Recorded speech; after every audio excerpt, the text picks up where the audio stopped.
Hello সবাইকে, আজ আমি চলে এসেছি কল্যাণীতে। ট্রেনের মধ্যে আমি কোনো রকমের কোনো ক্লিপ নিতে পারিনি, কারণ ট্রেনে অসম্ভব ভিড় ছিল।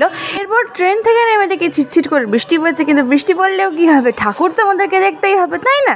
তো ITI মোড়ে ঠাকুরটা দেখতে।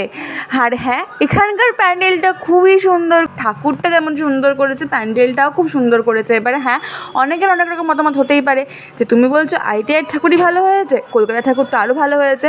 সত্যি বলতে কি বলো তো, আমি আজ অবধি কলকাতার ঠাকুর দেখতে যাইনি, আর কবে যাবো কিনা বলতেও পারছি না। যদি তুমি ভবিষ্যতে কোনোদিনও যাই, অবশ্যই তোমাদের সাথে শেয়ার করব। তবে আমার কাছে আপাতত ওই ITI ঠাকুরটাই খুবই সুন্দর লেগেছে।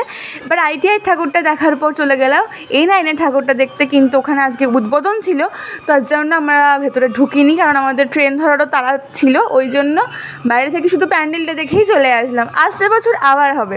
যাই হোক, এখনও কিন্তু অনেক ভিডিও আসার বাকি আছে, আর সব রকম ভিডিও দেখার জন্য চ্যানেলটা